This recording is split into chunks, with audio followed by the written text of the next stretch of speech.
जरा सोचिए क्या हो अगर हमारे पास एआई की एक पूरी टीम हो और उस टीम का हर मेंबर अपने एक काम का माहिर हो। सुनने में तो ये कमाल लगता है ना।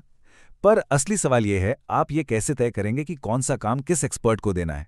आज हम इसी पहेली को सुलझाने वाले हैं और देखेंगे कि कैसे एआई की इन टीमों को पहले से कहीं ज्यादा स्मार्ट बनाया जा सकता तो आज हम क्या क्या देखने वाले हैं। सबसे पहले हम समझेंगे कि ये एआई एक्सपर्ट्स की टीम आखिर होती क्या है। फिर हम इनके बीच की एक बहुत बड़ी कम्युनिकेशन प्रॉब्लम को देखेंगे। इसके बाद हम एक बिल्कुल नए ट्रेनिंग मेथड को जानेंगे, उसके रिजल्ट्स को परखेंगे और ये भी देखेंगे कि ये एक्सपर्ट्स को स्पेशलाइज करने में कैसे मदद करता है। और आखिर में हम बात करेंगे कि इस सब का मतलब क्या है। तो चलिए शुरू करते हैं। इस एआई टीम की जो प्रॉब्लम है उसे हल करने से पहले ये समझना बहुत ज़रूरी है कि आखिर ये टीम बनती कैसे है और इसके पीछे का आइडिया क्या है। देखिए, इस आर्किटेक्चर को कहते हैं मिक्सचर ऑफ एक्सपर्ट्स या एमओई। इसे आप एक ऑफिस की टीम की तरह समझ सकते हैं। इसमें एक राउटर होता है जो कि एक मैनेजर का काम करता है, और फिर होते हैं बहुत सारे एक्सपर्ट्स जो अपनी अपनी फील्ड के स्पेशलिस्ट हैं। अब मैनेजर का काम है कि वो आने वाले हर टास्क को टीम के सबसे सही एक्सपर्ट को। अब सुनने में तो ये सिस्टम एकदम परफेक्ट लगता है, राइट? पर यहीं पर एक बहुत बड़ी दिक्कत छिपी हुई है। इस एआई टीम के आपस में बात करने के तरीके में ही एक फंडामेंटल प्रॉब्लम है। और प्रॉब्लम यह है कि मैनेजर यानी हमारा राउटर, उसको ठीक से पता ही नहीं है कि उसकी टीम में कौन सा एक्सपर्ट किस काम में सबसे अच्छा है। वो बस एक अंदाजे से काम बांट रहा है जिससे गलतियां होती हैं और पूरी टीम की एफिशिएंसी गिर जाती है। ऐसा नहीं है कि इस प्रॉब्लम को सॉल्व करने की कोशिश नहीं हुई। पहले दो तरीके थे। एक था वनीला मोई, जो बहुत तेज़ और एफिशिएंट तो है, पर इसमें मैनेजर और एक्सपर्ट्स के बीच कोई तालमेल ही नहीं है। दूसरा था ऑटोनॉमी ऑफ एक्सपर्ट्स या एओई, जिसमें कम्युनिकेशन तो बेहतर है, पर यह इतना ज़्यादा महंगा और स्लो है कि इसे बड़े मॉडल्स पर यूज़ करना प्रैक्टिकली नामुमकिन है। तो हम एक ऐसी जगह फंस गए थे जहां एक तरफ स्पीड थी तो दूसरी तरफ समझदारी, पर दोनों एक साथ नहीं मिल रहे थे।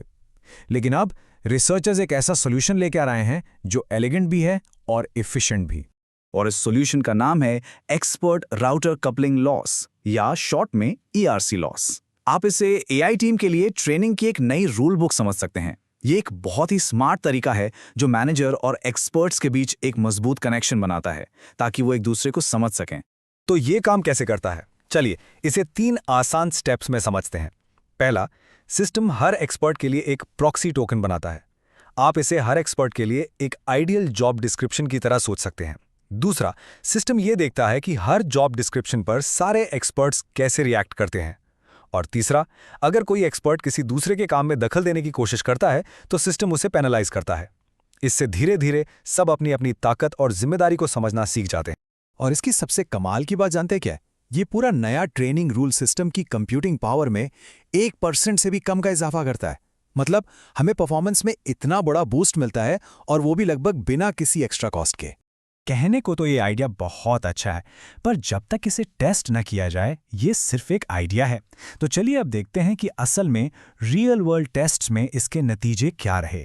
जरा इस ग्राफ पर एक नज़र डालिए। ये जो बैंगनी पर्पल लाइन है ये हमारे नए स्मार्ट मॉडल को दिखाती है जो ईआरसी लॉस के साथ ट्रेंड है, और ये जो नीली ब्लू लाइन है ये पुराने स्टैंडर्ड मॉडल की है। आप साफ देख सकते हैं कि पर्पल लाइन लगातार ब्लू लाइन से ऊपर है, मतलब ये कंसिस्टेंटली बेहतर परफॉर्म कर रही है। ये इस बात का पक्का सबूत है कि नया तरीका वाकई काम करता है।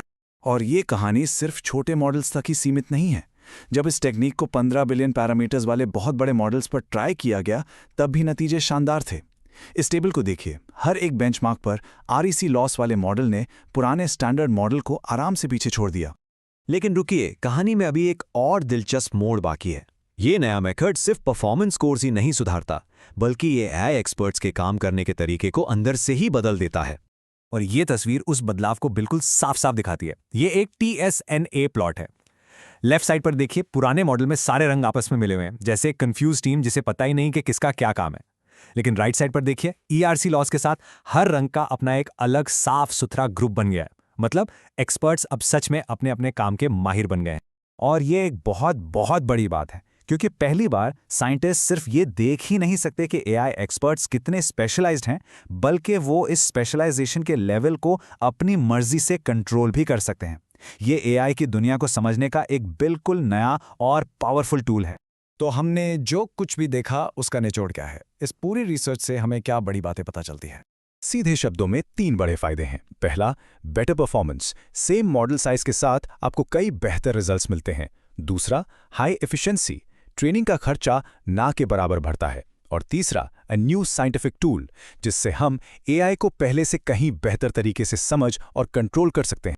तो आखिर में ये सवाल हमारे सामने खड़ा होता है, अगर हम एआई टीम्स को एक दूसरे के साथ परफेक्टली कोऑर्डिनेट होकर काम करना सिखा सकते हैं, तो वो कौन सी नई और बड़ी प्रॉब्लम सॉल्व कर सकती हैं जिनके बारे में शायद आज हम सोच भी नहीं सकते। इस टेक्नोलॉजी के साथ संभावनाएं वाकई लिमिटलेस हैं।